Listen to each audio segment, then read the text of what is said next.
Hello and welcome to Piece of English. Piece of English is an English podcast to help you enhance your English level. Today we have a new topic. I like reading, and also reading is a very important way of learning English. So from now on, we are going to read a story together. Of course, I'm going to read it, and for you, it will be an audiobook. I hope you like it. This time's audiobook is one of Sherlock Holmes' books. I hope you like it. Let's start. The 5 Orange Pips. When I glance over my notes and records of the Sherlock Holmes cases between the years 82 and 90, I am faced by so many which present strange and interesting features that it is no easy matter to know which to choose and which to leave. Some, however, have already gained publicity through the papers, and others have not offered the field for those peculiar qualities which my friend possessed in so high a degree, and which it is the object of these papers to illustrate. Some, too, have baffled his analytical skills, and would be as narratives, beginnings without an ending, while others have been but partially cleared up, and have their explanations founded rather upon conjecture and surmise than on that absolute logical proof which was so dear to him. There is, however, one of these last which was so remarkable in its details and so startling in its results that I am tempted to give some account of it in spite of the fact that there are points in connection with it which never have been and probably never will be entirely cleared up. The year 87 furnished us with a long series of cases of greater or less interest, of which I retained the records. Among my headings under this 12-month, I find an account of the adventure of the Paradol Chamber, of the Amateur Mendicant Society, who held a luxurious club in the lower vault of a furniture warehouse, of the facts connected with the loss of the British bark Sophie Anderson, of the singular adventures of the Grice Battersons on the island of Offa, and finally on the Camberwell poisoning case. In the latter, as may be remembered, Sherlock Holmes was able, by winding up the dead man's watch, to prove that it had been wound up 2 hours before, and that therefore the deceased had gone to bed within that time, a deduction which was of the greatest importance in clearing up the case. All these I may sketch out at some future date, but none of them present such singular features as the strange train of circumstances which I have now taken up my pen to describe. It was in the later days of September, and the equinoctial gales had set in with exceptional violence. All day the wind had screamed and the rain had beaten against the windows, so that even here in the heart of great handmade London we were forced to raise our minds for the instant from the routine of life, and to recognize the presence of those great elemental forces which shriek at mankind through the bars of the civilization, like untamed beasts in a cage. As evening drew in, the storm grew higher and louder, and the wind cried and sobbed like a child in the chimney. Sherlock Holmes sat moodily at one side of the fireplace, cross-indexing his record of crime, while I at the other was deep in one of the Clark Russell's fine sea stories, until the howl of the gale from without seemed to blend with the text, and the splash of the rain to lengthen out into the long swash of the of the sea waves. My wife was on a visit to her mother's, and for a few days I was at Willa once more in my old quarters at Baker Street. Why, said I, glancing up at my companion. That was surely the bell. Who could come tonight? Some friends of yours, perhaps. Except yourself, I have none, he answered. I don't encourage visitors. A client, then? If so, it's a serious case. Nothing less would bring a man out on such a day and at such an hour. But I take it that it is more likely to be some crony of the landlady's. Sherlock Holmes was wrong in his conjecture.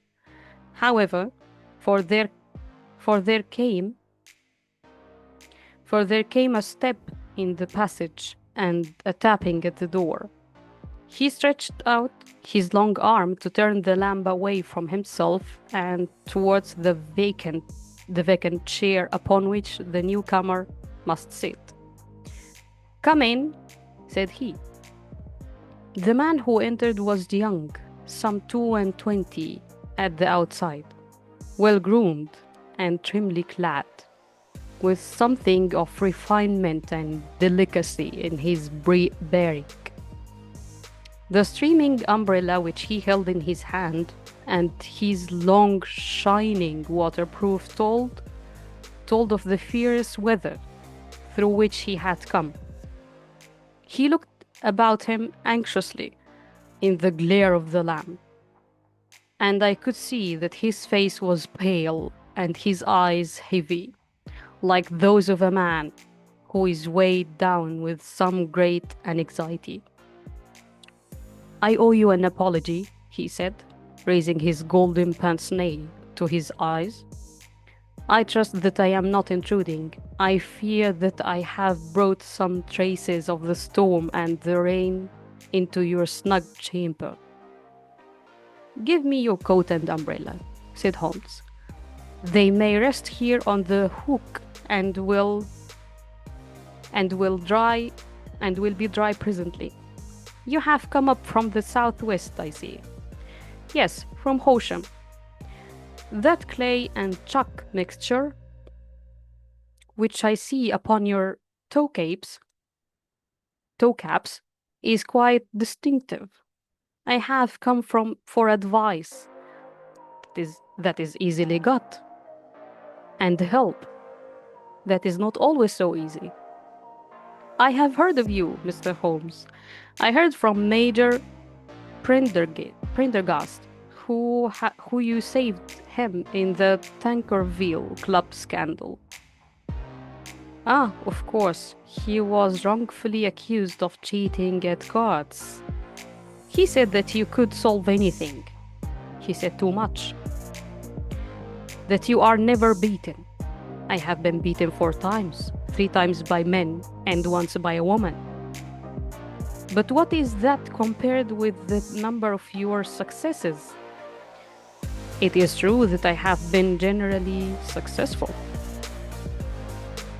"Then you may be so with me. I beg that you will draw your chair up to the fire and favor me with some details as to your case. It's no ordinary one. None of those which come to me are. I am the last court of appeal. And yet I question, sir, whether in all your experience you have ever listened to a more mysterious and inexplicable chain of events than those which have happened in my family." "You fill me with interest," said Holmes. "Pray give us the essential facts from the commencement, and I can afterwards question us, and I can afterwards question you as to those details which seem to me to be most important." The young man pulled his chair up and pushed his wet feet out towards the place. "My name," said he, "is John Openshaw, but my own affairs have, as far as I can understand, little to do with this awful business. It's hereditary matter. So, in order to give you an idea of the facts, I must go back to the commencement of the affair. You must know that my grandfather had two sons, my uncle Elias, my uncle Elias, and my father Joseph. My father had a small factory at Coventry, which he enlarged at the time of the invention of bicycling. He was a patentee of the Openshaw unbreakable tire, and his business met with such success that he was able to sell it and to retire upon a handsome competence. My uncle Elias immigrated to America when he was a young man and became a planter in Florida, where he was reported to have done very well. At the time of the war, he fought in Jackson's army and afterwards under Hood, where he rose to be a colonel. When Lee laid down his arms, my uncle returned to his plantation, where he remained for 3 or 4 years. About 1869 or 1870, he came back to Europe and took a small estate in Sussex, near Horsham.